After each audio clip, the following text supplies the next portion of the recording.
سچی اور قریب آدمی آپ کا میزبان محمد شبیر جان آپ کے سامنے حاضر ہے، اور ہم ایک نئے پروگرام کے ساتھ آج تشریف لائے ہیں۔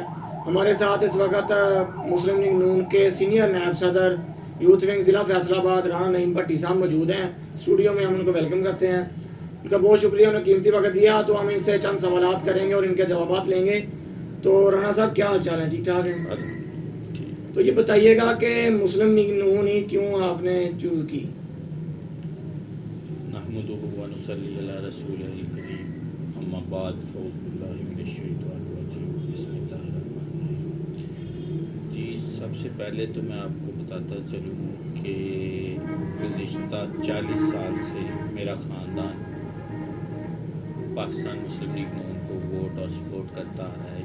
یہ الگ بات ہے کہ وہ سیاسی طور پر ایکٹیو نہیں تھے، تو جہاں تک میرا مسلم لیگ نون میں آنے کا ہے، وہ میرا خاندانی تو تھا ہی، لیکن مجھ میں عوامی جو ہے درد وہ تھا، تو میں کسی طرح سے لوگوں کی مدد کرنا چاہتا تھا، تو مجھے پلیٹ فارم چاہیے تھا۔ جی تو مجھے سب سے یعنی کہ بیسٹ جو پلیٹ فارم لگا وہ مسلم لیگ نون میاں نواز شریف کی قیادت ہی لگی، کہ جو صحیح معنوں میں عوام کی خدمت کرتی ہے اور پاکستان کو جو آگے لے کے، تو اس کی مین وجہ یہ تھی کہ میں پھر سیاسی طور پر میں جاننا چاہوں گا کہ کیا مسلم لیگ نون جو ہے حلقہ پی پی 106 میں اچھا کام کر رہی ہے، اور کیا آنے والا الیکشن جو نون لیگ کا ہو سکتا ہے پی پی 106 میں؟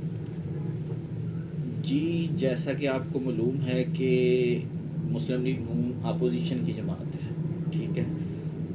اس کے برعکس وہ عوامی مسائل کو ہر فورم پر اجاگر کر رہی ہے، ٹھیک ہے، اس کے لیے کوشاں ہے، اور آئندہ الیکشن انشاءاللہ تعالی مسلم لیگ نون ہی جیتے گی، کیونکہ مسلم لیگ عوام جو ہے وہ تبدیلی کے نعرے کی نفی کر چکی ہے، تو انشاءاللہ تعالی مسلم لیگ نون انشاءاللہ۔ نہیں، تو آپ نے یہ بات کہی کہ تبدیلی کے نعرے کی نفی کر چکی ہے جو عوام ہے، تو کیا موجودہ صورتحال میں جو پی پی 106 کی نمائندگی صحیح معنوں میں ہو رہی ہے؟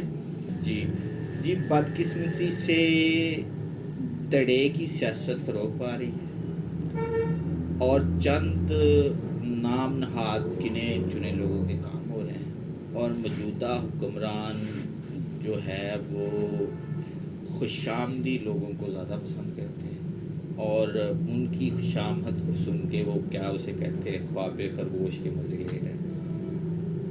نہیں، آپ کے خیال میں کہ جو پی پی 106 میں کام ہونے چاہیے تھے وہ نہیں ہو رہے؟ نہیں جی، بالکل نہیں ہو رہا ہے، ترجیحات جو ہیں وہ صحیح نہیں ہیں۔ ابھی آپ دیکھیں اسپورٹس کمپلیکس تھا، اس میں انہوں نے یہ ہال بنانا تھا، اس کو ایک وہ روم بنا کے دے دیا، جس کو یہ ہم چینج کرنے کے لیے جو کسی بھی اسپورٹس ہال میں روم بنتا ہے بس، اور اس کو اوپن کر دیا۔ مجھے آپ بتائیں کہ اوپن بیڈمنٹن کھیل سکتے ہیں آپ اس دور میں؟ کوئی ہے اس کا کوئی مطلب کہ، اور اس کو وہ سارا کر کے ختم کر دیا۔ ایسے ہی ترجیحات غلط ہے۔ یہ جو ابھی کام یہ 40 کروڑ کی گرانٹ کی بات کرتے ہیں، میرے خیال سے تو یہ کمپلیٹ نہیں کر پائیں گے، اور اگر یہ کمپلیٹ کر بھی پائے تو جو مطلب کہ جیسے کام ہونا چاہیے تھا ویسے نہیں ہو رہا۔ پہلے یہ پی سی بچھاتے ہیں، پھر اس کو اکھاڑ دیتے ہیں، پھر مطلب کہ بچھاتے ہیں، پھر نئے سرے سے کوئی پروجیکٹ لے آتے ہیں، یعنی کہ وہ کیا کہتے ہیں کہ جو یہ ابھی ہم پہ تجربہ کر رہے ہیں ڈچکوٹ میں۔ آپ کے خیال سے یہ نہ تجربہ کار حکومت ہے اور نہ تجربہ کار جو لیڈرشپ ہے پی پی 106 کی؟ بالکل، یہ تو کوئی مطلب کہ کسی کو، میرے خیال سے کہ آپ کسی سے بھی پوچھ لیں، یہ تو بالکل ہم پہ تجربہ ہو رہا ہے۔ ایک بندہ ہے جو مطلب باہر رہا ہے ساری زندگی، اور اب آ کے وہ کہے کہ مطلب دیکھیں نا میں تو ایسے میں ایک نیا کینڈیڈیٹ بھی اٹھ کھڑا ہوا ہے، تو میرے ذہن میں بھی اس کا نام آ رہا ہے، رانا سلطان علی خان۔ جی تو وہ بھی باہر ساری زندگی رہا ہے، اس کے بارے میں کیا خیال ہے؟ اس کے بارے میں خیال وہ دیکھیں جی، ہماری برادری ہے، لیکن خیال اس کے بارے میں یہ میں تو اپنی ذاتی رائے پیش کروں گا، باقی مجھے زیادہ اس کا علم نہیں ہے۔ تو وہ شو آف بہت کر رہے ہیں، اور لوگوں کو ابھی سے کہہ رہے ہیں کہ ہم مطلب کہ پیسے بہت لگائیں گے اور یہ کریں گے وہ کریں گے. اور یہ جو انہوں نے ایک ابھی آ کے شو ایک کیا جو لاریڈا ڈچکوٹ میں 20-25 گن مین لے کے, تو یہ باتیں اب ختم ہو چکی ہیں, لوگ تبدیل ہو چکے ہیں, اب اس چیز کو پسند نہیں کیا جاتا. نہیں, سننے میں آ رہا ہے کہ ویسے بھی یہ عام سی بات ہے کہ جو کوئی بھی بندہ سیاست میں اب آ رہا ہے وہ نوٹوں کی بول لیتا ہے. جی اس کے بارے میں کیا خیال ہے؟ جی بالکل, اس میں کوئی شک نہیں ہے, مگر اب عوام کو شعور آتا جا رہا ہے, کیونکہ جب بوریاں کھلتی ہیں وہ عوام کے نام پر ٹوٹ مافیا ہڑپ کر جاتا ہے, تو عوام میرے خیال سے اب اس کو سمجھے گی, بوریوں والا معاملہ جو ہے وہ کلوز ہوگا انشاءاللہ. تو اس دفعہ جو میونسپل کمیٹی ہے اس کا الیکشن کو آپ کہاں اور کیسے دیکھ رہے ہیں؟ جی بہت دلچسپ سوال کیا آپ نے. میونسپل کمیٹی ڈچکوٹ میں 365 دن ہر لمحہ سیاسی جوڑ توڑ جاری رہتا ہے, ٹھیک ہے.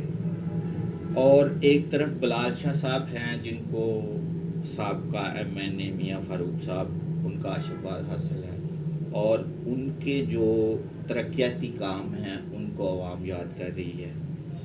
تو دوسری طرف حکمران پارٹی بھی کوئی اپنا امیدوار لے کے آئے گی, تو حکمران پارٹی جو امیدوار لائے گی. نہیں, چیئرمین کے الیکشن کے لیے میں دیکھ رہا ہوں کہ 3-4 نام سامنے آ رہے ہیں. جی, جو نام وہ میرے خیال میں آپ نے بھی وہ نام سنے ہوں گے سوشل میڈیا پہ ارد گرد, کیا وہ نام کبھی اوپر آ پائیں گے, الیکشن لڑ سکتے ہیں کیا وہ نام؟ یہ اس وقت دیکھیں میں اپنا کسی بھی اس سے بالا تر ہو کے بات کروں گا اپنے دل کی, کہ مجھے بلال شاہ صاحب الیکشن جیتتے نظر آ رہے ہیں, میری ذاتی رائے ہے. تو کیا وہ الیکشن لڑیں گے؟ انشاءاللہ لڑیں گے, ان کو ہم نون پاکستان مسلم لیگ نون کے پلیٹ فارم سے الیکشن لڑوائیں گے اور انشاءاللہ جتوائیں گے. ٹھیک.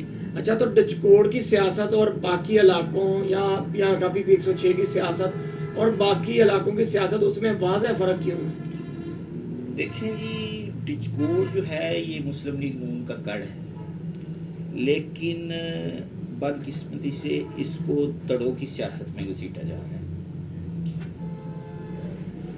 گزشتہ بلدیاتی الیکشن میں مسلم لیگ نون بھاری اکثریت سے جیتی ہے اور عوام کو انفراسٹرکچر بنیادی سہولیات دی ہیں. تو انشاءاللہ تعالی مطلب کہ یہ فرق جو ہے وہ چلتا رہے گا, لیکن نکل جائے گا. یہ کوئی آپ کی زندگی کا ایسا دلچسپ واقعہ جو آپ کو بھولے نہ ہو یا بار بار یاد آتا ہو؟ زندگی کا دلچسپ واقعہ یہ ہے جی کہ میں چلیں یہ بتا دیں کہ نون لیگ کے سینئر نائب صدر کیسے بنے؟ نون لیگ کے سینئر نائب صدر یہ رانا ثناء اللہ صاحب کی مہربانی ہے, میں تو اس لائق نہیں اپنے آپ کو سمجھتا, انہوں نے مجھے بنایا, میری مطلب کہ انہوں نے ہی میری سرپرستی کی ہے. تو بس اللہ تعالیٰ کے بعد میں وزیر اعظم پاکستان عمران خان صاحب الیکشن سے پہلے بھی اور اب بھی بار بار یہی نعرہ لگاتے ہیں کہ میں تھانہ کلچر کو بہتر کر دوں گا, تھانہ کلچر کو بہتر کر دوں گا. کیا آپ کو دکھائی دے رہا ہے تھانہ کلچر بہتر ہوتا؟ جی, یہ تھانہ کلچر کی تبدیلی کا جو نعرہ تھا یہ محض نعرہ ہی رہ گیا ہے. تھانہ کلچر پہ خوب سیاست چمکائی جا رہی ہے, خود ہی لوگوں کو مطلب کہ کہہ لیں آپ کے ایک دوسرے کے خلاف اکسایا جاتا ہے, پھر ایک پارٹی یک طرفہ پرچے کٹوائے جاتے ہیں, پھر اس کو جناب دونوں پہ پریشر ڈال کے صلح کروائی جاتی ہے اور اپنی سیاسی دکان جو ہے وہ چمکائی جاتی ہے. اور اس کے ساتھ میں آپ کو ایک اپنے دل کی بات بتاتا چلوں کہ یعنی کہ یہ میری 20 سال پریکٹیکل لائف ہے ڈچکوٹ میں, تو میں نے کبھی ایسے حالات نہیں دیکھے, اتنی ڈکیتیاں, چوریاں, لا اینڈ آرڈر کی صورتحال خراب میں نے واللہ کبھی نہیں دیکھی. ٹھیک ہو گیا. اور اب تھانہ ڈچکوٹ کی صورتحال یہ ہے کہ کوئی آفیسر یہاں پہ کام کرنے کو تیار نہیں. اگر کوئی آفیسر آتا ہے اگر تو کوئی اچھا آفیسر آتا ہے تو اس کو تبدیل کروایا جاتا ہے، ٹھیک ہے. یعنی کہ میں سمجھتا ہوں کہ یہ جو دور، یہ موجودہ حکمران نے جو نعرہ لگایا تھا کہ جیسا بھی لگایا تھا وہ میں بات نہیں کرنا چاہتا، وہ لگایا تھا، لیکن اس حکمران نے مطلب کہ تھانہ کی جو سیاست ہے، جو کلچر ہے، اس کو بہت فروغ دیا ہے. جو اس پہ سب سے بڑا ایلیگیشن ہے، جو سب سے غلط کام ہو رہا ہے اس وقت بچکوٹ میں PP 106 میں، وہ تھانہ کی سیاست ہے. اور یہ سیاست اس کو لے کے ڈوبے گی. میں دیکھے وہ میری پارٹی نہیں ہے، مجھے کوئی ان کو مشورے دینے کا، وہ مجھ سے سمجھدار ہے، لیکن یہ چیز ان کو پتہ چلے گی جب الیکشن آئے. ابھی تو خوش آمدی ان کے ساتھ ہے، وہ ان کو واہ واہ جی جی کر رہے ہیں، لیکن جب ٹائم آئے گا نا، ان لوگوں نے آنکھیں بدل لی. اور پیسہ ہر چیز نہیں ہوتا. پیسہ ایک دفعہ آپ نے کر لیا، اس سے آپ آگے چلے گئے، لیکن اگلی دفعہ پیسہ نہیں چلے گا. کامیاب وہی ہوگا جو عوام کا دکھ درد رکھنے والا ہوگا، جو عوام کا ساتھی ہوگا، اور یہ جو لڑائی جھگڑوں کو بیٹھ کے حل کروانے والا میرے خیال سے ہوگا، اس کو لوگ پسند کریں. آپ کسی کا بھی نام لے لیں، میاں فاروق نے نئی سیاست کی، چودھری نذیر، جتنے بڑے بڑے لوگ ہیں، آپ کسی کا، شہباز بابر، آپ کسی کا نام لے لیں، کوئی پتہ تھا نا کی سیاست نہیں کرتا. سیف اللہ گل گزشتہ جو MP گزرا ہے ہمارا، وہ بھی مسلم لیگ نون سے وابستہ تھا، تو اس نے بھی اس تھانہ کی سیاست نہیں کی. اس دفعہ تو میں کہتا ہوں کہ مطلب کہ اس دفعہ بچکوٹ میں یا PP 106 میں ریکارڈ ہی ٹوٹ گئے ہیں کہ اتنا تھانہ کو ہر ٹائم SHO یہ جہاں تک کہنے کو مجبور ہے کہ یہ جو وہ کیا نام ہے اس کا فرنٹ ڈیسک والا، وہ اپنے دفتر میں لے جائیں، وہاں ہی آپ FIR کاٹیں جس کا دل کرتا ہے. یہاں تک مطلب کہ بات آ چکی ہے. آخری سوال ناظرین ہم کریں گے رانا صاحب سے. رانا صاحب یہ بتائیے گا کہ اگر آپ کو موقع ملے PP 106 سے الیکشن لڑنے کا، تو PP 106 میں کون سی محرومی ایسی ہے جو آپ سب سے پہلے دور کریں گے؟ جی بھائی جان، جیسا کہ میں نے پہلے آپ کو بتایا کہ میں عوام کا دکھ درد رکھنے والا، غریب عوام کا دکھ درد رکھنے والا بندہ ہوں، تو میری ترجیحات میں سب سے پہلا کام غریب لوگوں کے مسائل ہوں گے.